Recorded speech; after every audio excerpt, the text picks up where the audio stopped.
우유 건강에도 좋고 맛도 있어서 먹고 싶긴 한데 유방암에 안 좋은 건 아닐까 걱정되셔서 망설이신 적 있으실 겁니다. 특히 유방암을 경험하셨거나 가족력이 있으신 분들은 이런 고민 한 번쯤은 해보셨을 겁니다. 그런데 여러분, 사실 우유는 먹어도 괜찮습니다. 물론 모든 분들이 먹었을 때 괜찮은 건 아닙니다. 우유는 먹는 사람에 따라서 득이 될 수도 있고 독이 될 수도 있는 양날의 검 같은 식품인데요. 그래서 오늘은 어떤 분들께서 우유를 드시면 좋은지, 어떤 분들은 우유를 좀 피하시는 게 좋은지 여기에 대해서 이야기를 한번 나눠보도록 하겠습니다.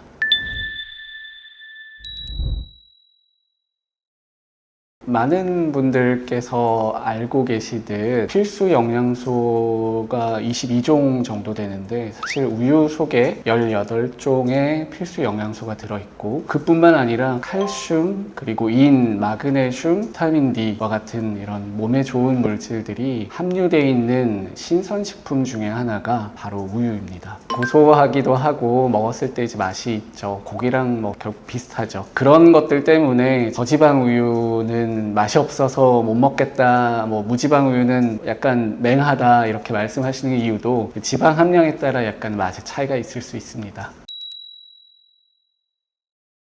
결론부터 말씀드리면 유방암에 크게 영향력은 없다라고 보시는 게 맞을 것 같아요. 예전에 뭐 제 영상들에서 말씀을 드렸듯이 어떤 주제를 가지고 연구를 했을 때 결과가 안 좋다는 결론들이 난 연구들이 있고, 결과가 좋다라고 결론이 난 연구들이 이렇게 뒤섞여 있으면 그 음식은 크게 이제 그 질환과 직접적인 연관성이 없을 가능성이 높아요. 우유가 바로 그렇거든요. 그럼 이제 우유가 나쁘다는 쪽에 이제 말씀들을 좀 들어보면, 일단 이제 우유가 풍부하게 함유하고 있다는 성분들 중에 IGF-1이라고 해서 성장 호르몬이 있습니다. 동물 실험이나 아니면 세포 실험에서 유방암의 발생을 좀 촉진시키고 안 좋은 영향을 미쳤다라는 그런 역학의 연구들이 이제 존재하는데요. 그럼 이제 이런 것들을 많이 섭취를 했을 때 인체에도 좋지 않을 것이다 라고 이제 보는 사람들이 많고, 뭐 어떤 연구들에서는 여성분들 중에 IGF-1이라는 이 호르몬이 많이 이제 있는 분들이 유방암이 발생이 이제 상대적으로 좀 더 높더라, 그런 연구들도 있다 보니 이런 것들을 자꾸 섭취를 하게 됐을 때 유방암에 안 좋을 수 있다 주장하는 의견들이 있죠. 소한테 이제 에스트로겐을 이제 공급을 해주면 더 많은 우유를 얻을 수 있기 때문에 에스트로겐 함량이 많은 우유가 이제 인체에 영향을 줄 수 있다는 그런 주장도 있는데, 사실 이제 이거는 그냥 설에 불과하고요. 실제로는 그렇지는 않습니다. 오히려 에스트로겐을 공급하는 게 아니라 제조합 소성장 호르몬이 따로 있어요. 1990년대 이미 미국에서 FDA에서 관련된 이제 연구들로는 소의 성장 인자를 섞은 사료를 먹었을 때 나오는 우유에 특별하게 인체에 해가 되는 성분이 들어있지 않다라는 그런 연구 결과도 있고, 우유량을 늘리기 위해서 이제 성장 호르몬을 섞은 사료를 먹었을 때 크게 이제 인체에 해롭지 않다, 그런 연구 결과도 있습니다. 미세 플라스틱 같은 느낌이랄까요? 직접적으로는 이제 입증된 바는 없지만 누적돼서 좋을 게 없다라는 의견인데, 우유 같은 경우는 크게 걱정은 안 하셔도 됩니다.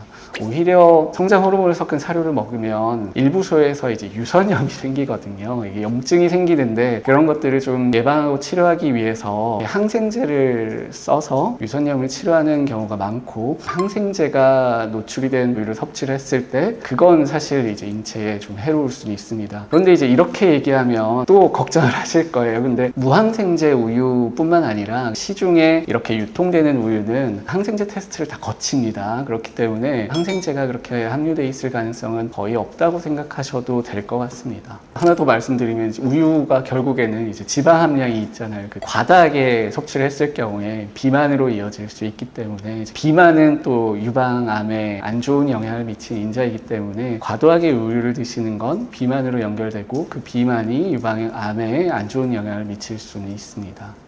그래서 정리를 한번 해드리면, 이제 소의 우유량을 증가하기 위해 임의적으로 성장 호르몬을 넣은 사료를 먹인다, 아니면 항생제를 같이 먹인다, 아니면 이제 우유 속에 지방이 함유가 많아서 이런 것들이 이제 유방암에 안 좋은 영향을 미칠 수 있다, 이 정도로 볼 수 있습니다. 많은 메타 분석이라든지 리뷰 논문이라든지 이런 것들을 봤을 때 우유 섭취와 유방암은 크게 상관성이 없다라고 알려진 게 일반적이에요. 서울대 예방의학과에서 한 연구가 있는데요. 이제 하루에 한 2잔 정도 우유를 꾸준히 섭취한 여성분과 그렇지 않은 다수의 여성분들을 비교해 봤을 때 정기적으로 이렇게 우유를 섭취해온 여성분들이 이제 유방암 발생률이 40% 정도 이렇게 낮은 걸로 나왔습니다. 2020년도에 발표된 NEJM이라고 해서 굉장히 유명한 학술지에 밀크 앤 헬스라고 해서 우유와 건강이라고 우유의 전반적인 이제 건강에 미친 영향을 분석한 논문이 있습니다. 거기서도 유방암과는 우유는 특별한 상관관계는 없다 밝혔기 때문에 특별히 득이 되지도 특별히 해가 되지도 않는다라고 생각하시는 게 아직까지는 더 정확할 것 같습니다. 사실 핵심 요소는 비타민 D와 칼슘으로 보시는 게 좋을 것 같아요. 특히나 이제 여성분들 같은 경우는 우유 한 잔이 한 200에서 250mg 정도인데요. 그 정도 되는 우유를 섭취했을 때 흡수할 수 있는 칼슘이 대략 400mg 정도로 알려져 있는데 2잔 정도만 먹어도 하루에 필요한 칼슘량의 많은 양을 이제 우리가 얻을 수 있습니다. 그래서 실제 칼슘 섭취가 여성들에 있어서는 폐경 이후에 이어지는 골다공증에 어느 정도 이제 보완하는 영향을 줄 수 있고 비타민 D 같은 경우는 뼈를 더 튼튼하게 해주는 역할을 하기도 하죠. 부가적으로 이런 칼슘과 비타민 D는 대장암을 예방해주는 좋은 역할을 하는 영양소로 이미 알려져 있고 그렇기 때문에 뼈 건강이라든지 대장암 예방이라든지 영양소적인 이 부분을 봤을 때 우유는 장점이 많은 식품이라는 의견이 있습니다.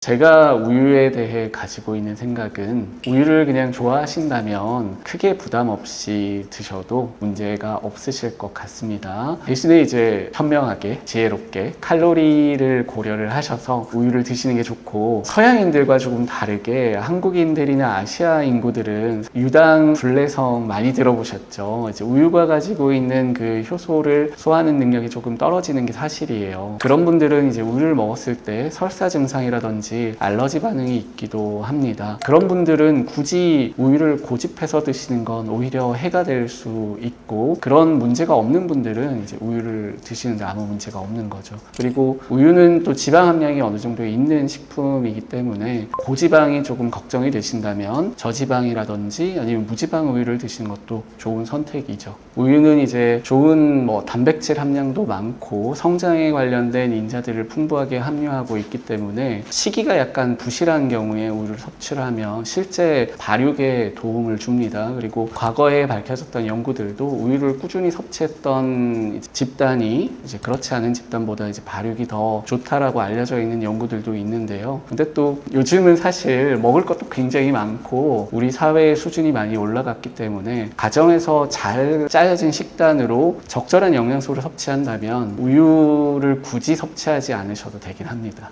유제품 같은 경우는 사실 약간 일반적으로 유방암에 예방적인 효과가 있다라는 연구들이 되게 많아요. 그리고 유제품 속에서도 칼슘 함량이 다 있기 때문에 2021년도 BMJ에 실린 연구는 칼슘이 들어있는 그런 치즈랑 유제품을 매일 정기적으로 섭취한 노인분들이 골절이나 골다공증이 오히려 훨씬 적었다는 그런 연구들도 있거든요. 그러니까 유제품을 섭취할 때도 칼로리가 과다하지 않게만 주의하신다면 건강에 도움이 되실 수 있을 것 같습니다.